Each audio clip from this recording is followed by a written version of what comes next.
All right, we ready to go? Everybody? All right. Good morning. My name is Brad Miller. I'm the Pinal County Attorney. Today I'm here to announce a strategic partnership with the Immigration and Customs Enforcement Authorities through their 287G enforcement program.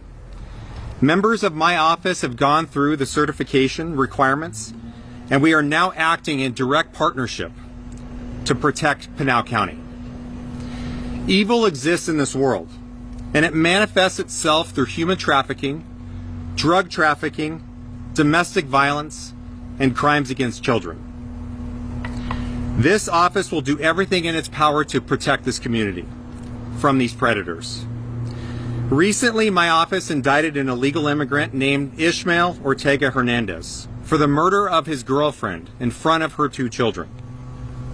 He sought refuge in a sanctuary city because politicians like Representatives Grijalva and Ansari have made people believe that they are safe in those cities. I'm here to let you know that they are not. There are no sanctuary cities in Arizona. With this partnership, if you commit a crime in Pinal County, we will hunt you down no matter where you go and prosecute you to the fullest extent of the law. Human smuggling is an evil, and we will not only prosecute those who participate in such activities, but my office is also planning to pursue legislation to call it what it is. It's modern-day slavery. Working with ICE to end these crimes is the goal, but there are those out there, including those in power, who seek to stop the good work that our law enforcement officers are doing. There are some Arizona politicians willing to lie to you in order to get additional social media attention, as we saw this past week with Representative Grijalva. Now, she was caught in a lie. She had her own Jussie Smollett moment. She had to manufacture outrage where none exists because they know, and she knows, that Arizonans are not on her side. It is unfortunate that these politicians have chosen to create dangerous situations for our law enforcement officers, to boost their own profiles, and unfortunately, mainly to raise campaign dollars.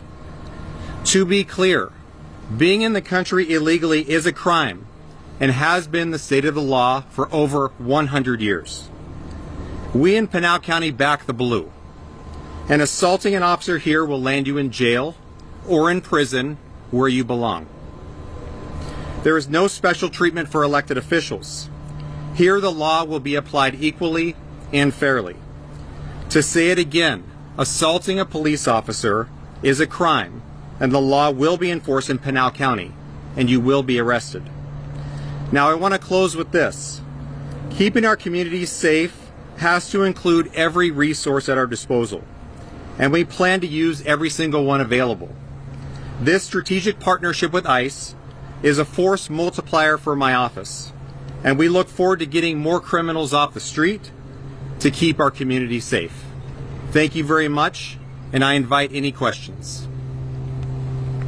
Yes? Kind of lay out in practice how it probably would work? Yeah, so basically what the program is called the 287G. There's 2 types of programs. One is the jail program and one is an enforcement program. I know our Pinal County Sheriff's Office and many of the sheriff's offices and agencies throughout Arizona participate in the jail program. They're not involved in the enforcement program. But my office has signed on to that enforcement program because it gives us some additional resources. So if for some reason we have somebody in our custody, we participate in a task force, and somebody's in the country illegally, we can now get access to the databases and resources that we need to not only check their status and potentially give them over to ICE to deport them, but allows my office to potentially prosecute those individuals for human smuggling. Any other questions? I know I saw one over here. Yes, sir. These vehicles we see here, are these now part of Pinal County for your sheriff's use? No, but we will be receiving additional resources from ICE in order to get vehicles. These are ICE vehicles of the gentlemen that are to my left and to my right. Yep. Yes, sir. Thank you. What do you say to those who say local and state law enforcement kind of infringing on federal law enforcement here with this step. How do you respond to that? Sure. Yeah, I think it's disappointing that certain agencies and certain people are looking down on enforcing immigration law. The way I look at it is immigration law is tied up, and as I mentioned in my speech, you see a lot of other crimes spring from immigration-related crimes, including human smuggling, which again I call modern-day slavery, drug trafficking, human trafficking, crimes against children, and domestic violence. It seems to be the precursor to a lot of these other crimes. Just the way marijuana has become a precursor to fentanyl use, cocaine, and methamphetamines. So I think it's unfortunate that people want to say that we should enforce some crimes and not enforce others. The way I look at it is they're all tied together. And so my office plans on enforcing both. We plan on getting the additional resources from the federal government to enforce both, and that's going to be our intention. Because our ultimate goal, I think, is still the same, and that's to protect our communities. And by enforcing all of the law, I think we better protect our community. What other questions? Yes, sir. So talking about traffic stops on I-10 Yep. by the Pinal County Sheriff's Office. Yep. Sometimes these result in handoffs of detainees. They do. Do you know at this point how many of those stops have resulted in handoffs? I can't name the exact numbers, but I know the last operation by the Pinal County Sheriff's Office, I believe, resulted in well over 100 different stops. I don't know how many of those individuals were handed over to ICE, but I can get you that information at a later point. But also to emphasize, because we've signed onto this agreement and are now actively working with ICE, there will be many more of those, and we intend to continue those. But we will also put out the statistics about what we find and who we find. So you'll be getting more information from my office soon. And how confident are you that these kind of freeway stops are legal? Well, we know 100% that they're legal because we follow through our process. When we receive a case from a sheriff's office or from any of our agencies, we don't just immediately charge all of those cases. That's why we have a backstop. We have a couple of those. My office looks at those, and we have a very high and exacting standard about what cases we actually charge. And that standard is the reasonable likelihood of conviction. We don't just look at the probable cause standard, which is your basic standard to conduct a vehicle stop. We have to ensure that we're actually going to get a prosecution at a jury trial.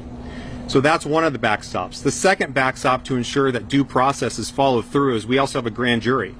The reason why we have a grand jury is we have people from our community coming in here and examining what my office is doing on a daily basis to make sure that we are following through on people's due process rights, that we are doing things correctly. And that grand jury sometimes tells us no. And we appreciate that. We're glad that they're in that particular position, and that's what they do. So we are not violating anybody's constitutional rights, due process rights, because we have multiple ways to ensure that we're complying with the law. Does it matter that their due process rights are being violated if they're being pulled over and turned over to ICE almost immediately? They don't even go through the county court system? Yeah, we often do joint training with our law enforcement agencies, and oftentimes my office, since we're the county attorney's office, conducts training. And our basic training talks about what the standards are for a traffic stop. And we expect our law enforcement agencies, and our law enforcement agencies also respect people's rights. We're not just pulling people over willy-nilly. We're making sure that we're doing things correctly, we're following the law. Because if we're not following the law, then who will be? We need to be above board. And so I think what you'll see in our prosecutions and from our law enforcement agencies here in Pinal County, I can't speak to the other ones, but we ensure that we are following due process rights, people's due process rights, and we are following the law always.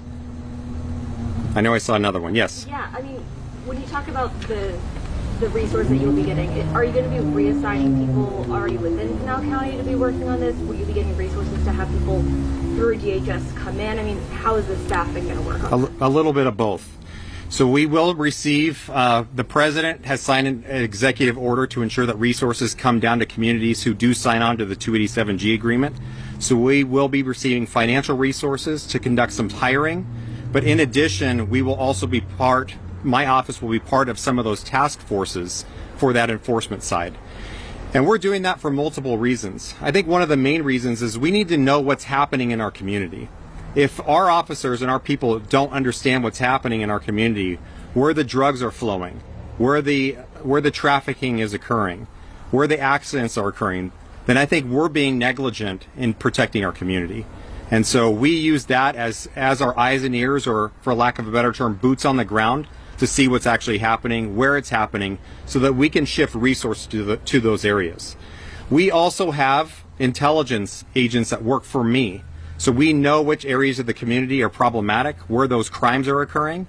And so part of our enforcement mechanism of joining those task forces is to better understand where the crimes are occurring.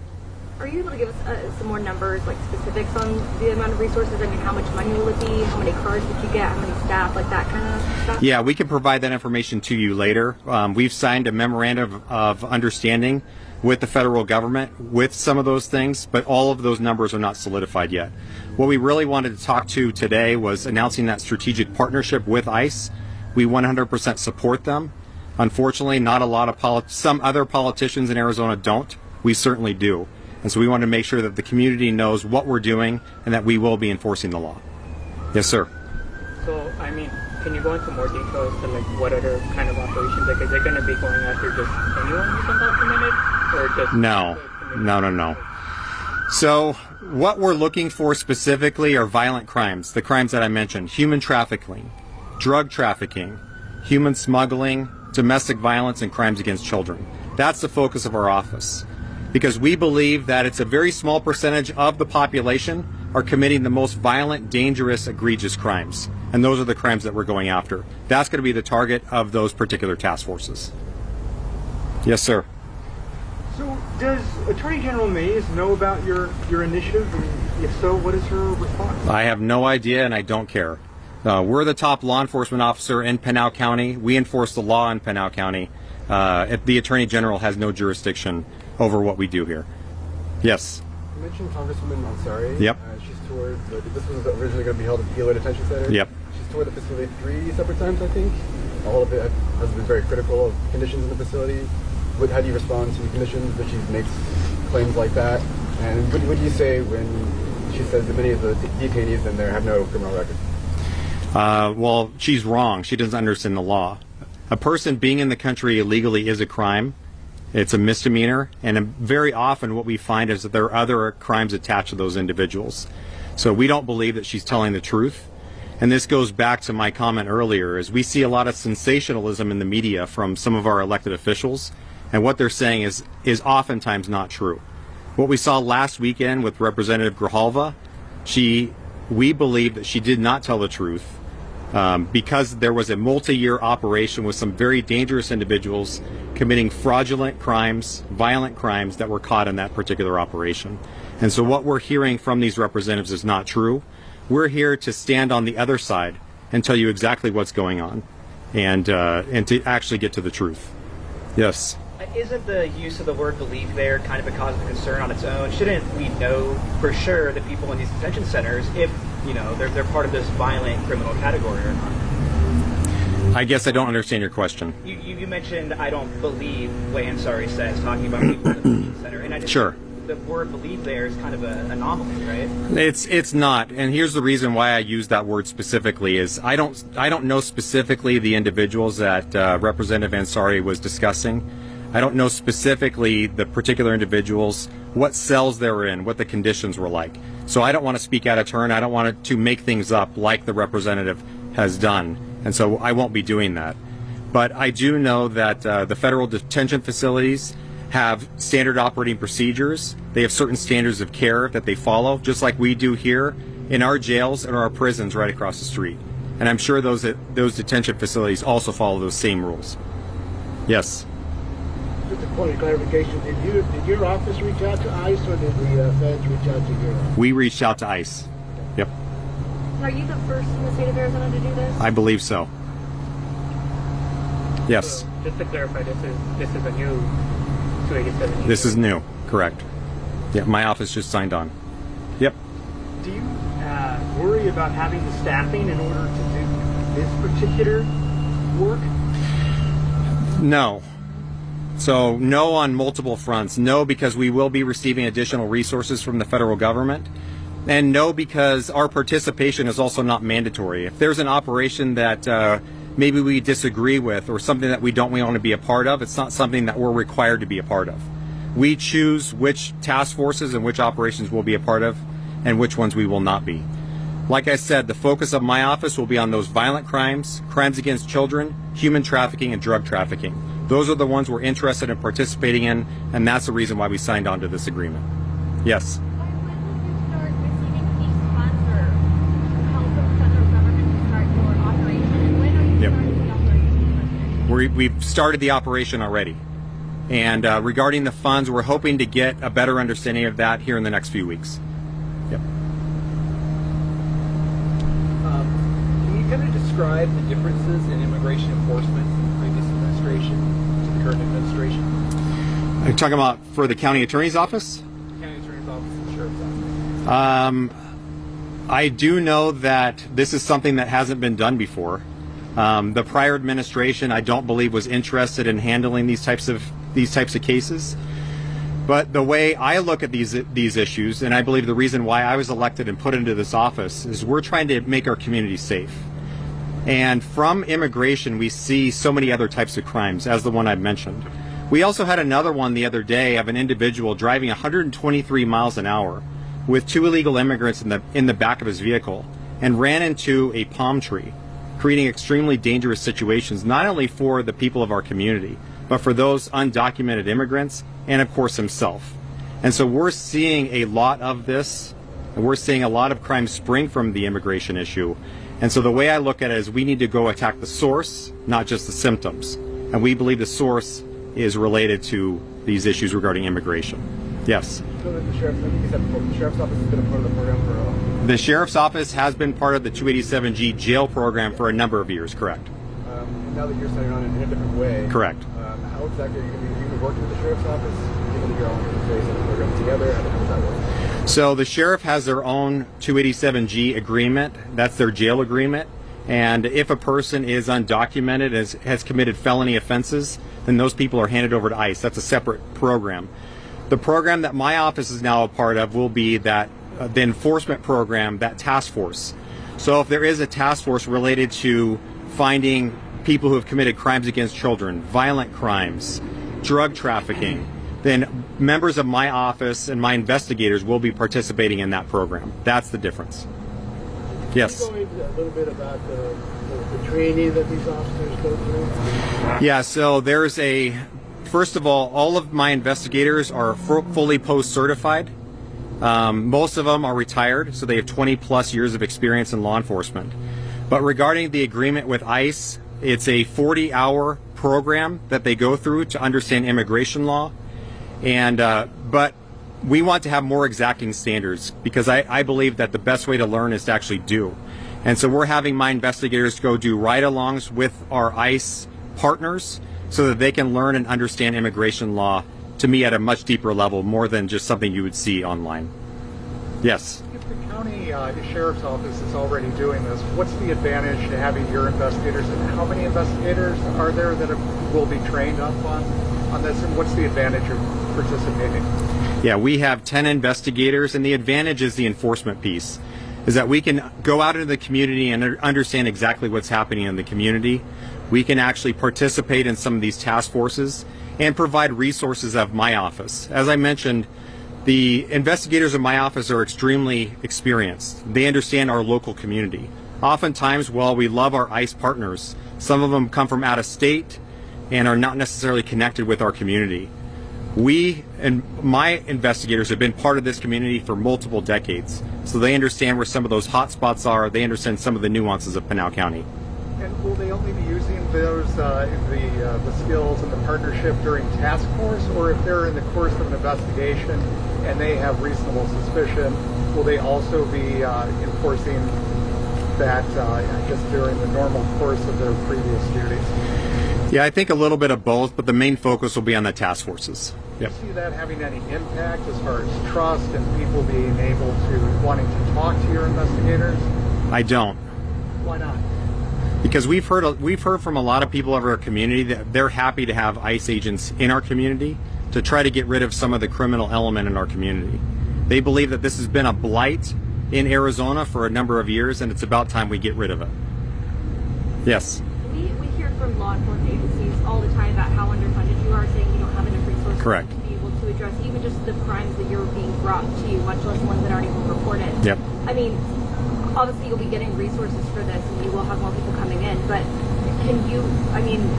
will this not take away some of the attention, even just like in terms of the amount of time that you're talking about dealing with these issues, taking away from more local issues that might be undercovered? No, and I think it's just like any new administration or any administration generally, you have different focuses.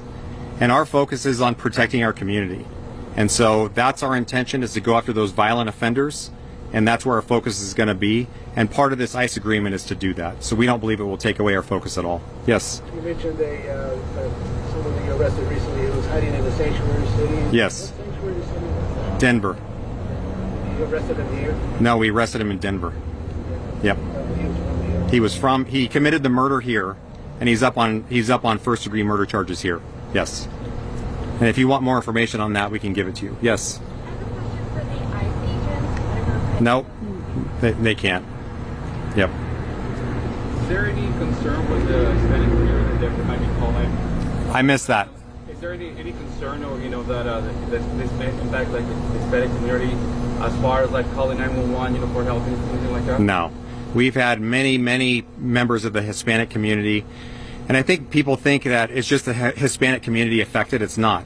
We see people from all over the world here in Pinal County that are here illegally. So it's not just the Hispanic community, but I will say we have a lot of support from all our communities here in Pinal County for this type of program. Yes. I just want to clarify. So your investigators in your office will be able to now make arrests of these illegal or undocumented. Correct. Yes. Anything else? Yeah. We've seen many examples of ICE, DHS agents detaining people who are not here do not have a history of violent crimes, and in many cases are even here legally, have a green card, have no reason to be detained at all. How can you promise that's not going to happen in this community to members of your own? Because with a task force model, it's not something that we go out there and willy-nilly arrest folks. We have very targeted folks and individuals that we're going after, people who are committing and have committed heinous crimes in our community. That's going to be the focus of our office. And that's how we're going to ensure that something like that doesn't occur. Anything else? All right. Thank you all very much.